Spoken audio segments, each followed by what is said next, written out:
ជាដំបូងខ្ញុំបាទសូមគោរពទៅដល់លោកគ្រូក៏ដូចជាសួស្តីទៅកាន់អ្នកទាំងអស់គ្នាផងដែរខ្ញុំបាទឈ្មោះវាសនារក្សាដែលតំណាងឲ្យក្រុមទី14ដែលធ្វើការបកស្រាយទាក់ទងជាមួយទៅនឹង project selection and management ឥឡូវនេះចាប់ផ្ដើមជាមួយនឹងខ្ញុំទាំងអស់គ្នានេះគឺជាសមាជិករបស់ក្រុមខ្ញុំគឺមានចំនួន2នាក់ទី1គឺខ្ញុំទី2គឺបងសុភ័ក្រហើយនៅក្នុង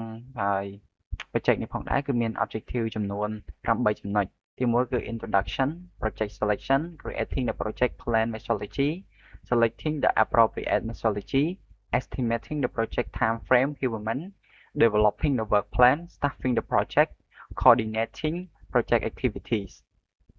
ទាក់ទងជាមួយទៅនឹង introduction project selection and management គឺជាដំណាក់កាលពីរផ្សេងគ្នាប៉ុន្តែវាមានទំនាក់ទំនងគ្នាយ៉ាងជិតស្និទ្ធ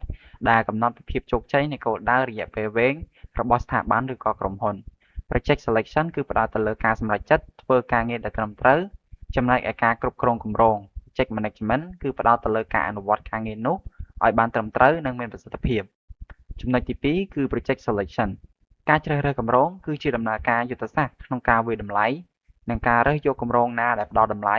និងផលប្រយោជន៍ខ្ពស់បំផុតទៅដល់ស្ថាប័នដល់ពេលដែលយើងជ្រើសរើសគម្រោងថ្នាក់ដឹកនាំត្រូវពិនិត្យមើលកត្តាសំខាន់ៗដូចជាទី1គឺភាពស៊ីសង្វាក់និងយុទ្ធសាស្ត្រទី2គឺផលចំណេញត្រឡប់មកវិញទី3លទ្ធភាពអាចធ្វើបានទី4គឺហានិភ័យចំណុចទី3គឺ creating the project plan នេះគឺជាដំណាក់កាលដែលអ្នកបង្ហាញគំនិតទៅកាន់អ្នកដទៃដោយប្រើប្រាស់រចនាបថបង្ហាញខាងលើដើម្បីទទួលបានការអនុម័តនិងការចាប់ផ្ដើមការងារហើយចំណុចសំខាន់ៗមានដូចជាការកំណត់វិសាលភាពនៃគម្រោងការបែងចែកការងារការកំណត់កាលវិភាគក៏ដូចជាការចាត់ចែងធនធានការគ្រប់គ្រងនិងការត្រួតពិនិត្យជាដើមចំពោះចំណុចទី4គឺ selecting the project appropriate methodology ដែលមានចំនួន5ចំណុចផងដែរទី1គឺ selection ការជ្រើសរើសវិធីសាស្ត្រតាមតម្រូវការនិងភាពស្មុគស្មាញនៃគម្រោងទី2គឺ reliability ហើយភាពជឿជាក់ប្រើវត្ថុពលសម្រាប់គុណភាពនិងអាចារ្យសម្រាប់ល្បឿនការងារទី3 risk ប្រើ prototyping ដើម្បីកាត់បន្ថយហានិភ័យទៅលើបច្ចេកវិទ្យាថ្មីទី4 collaboration កិច្ចសហការដាក់អ្នកប្រើប្រាស់នៅក្នុងក្រុមផ្ទាល់ជួយឲ្យការងារកាន់តែលឿន5 communication ហើយការទំនាក់ទំនងគឺជាការពិភាក្សាគ្នាមានតម្លៃជាងការធ្វើឯកសារច្រើនពេកចំពោះចំណុចបន្ទាត់ខ្ញុំបាទសូមបកគោលទៅដល់បងសុភ័ក្រជាអ្នកធ្វើការបកស្រាយបន្តសូមអរគុណចំពោះចំណុចនេះគឺ estimating the project time frame ទី1គឺ time estimation ការប៉ាន់ស្មានពេលវេលាការប្រើប្រាស់ដំណាក់កាល planning ដើម្បីទស្សន៍ទាយរយៈពេលសរុបនៃគម្រោងទី2គឺ knowledge management ការគ្រប់គ្រងចំណេះដឹង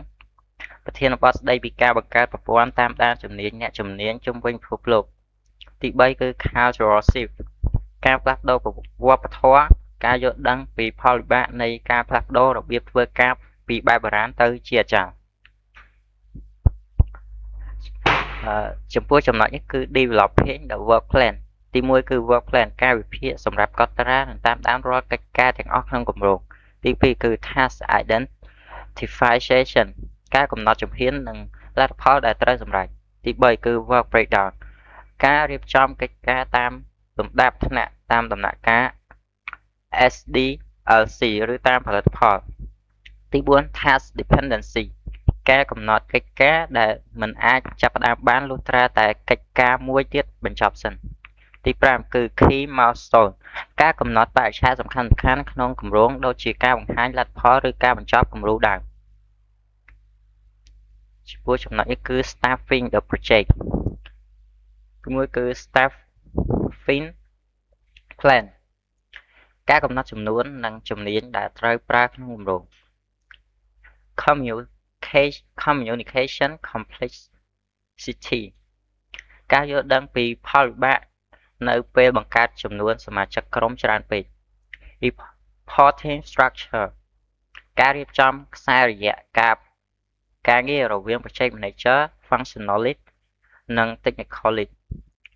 skill matching ការជ្រើសរើសបុគ្គលិកដែលមានជំនាញបច្ចេកទេសនិងជំនាញទំនាក់ទំនងសមស្រប motivation technique វិធីសាស្ត្រលើកទឹកចិត្តក្រុមការងារតាមរយៈការទទួលស្គាល់និងការផ្ដល់ទំនួលខុសត្រូវ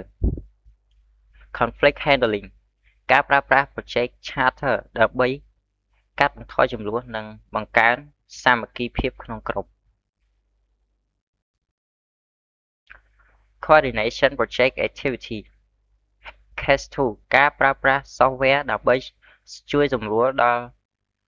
និងធ្វើស្វ័យប្រវត្តិកម្មដល់ដំណើរការអភិវឌ្ឍ project standard ការបង្កើតច្បាប់រួមសម្រាប់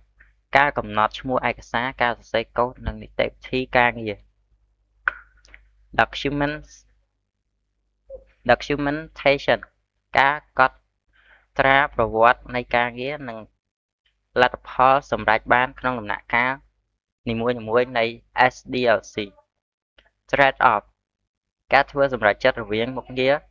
ពេលវេលានិងថវិកាចំពោះក្រុមរបស់ពួកខ្ញុំគឺមានតែប៉ុណ្្នឹងជាចុងក្រោយសូមអរគុណលោកគ្រូនិងអ្នកទាំងអស់គ្នាដែលបានស្ដាប់នៅវីដេអូមួយនេះ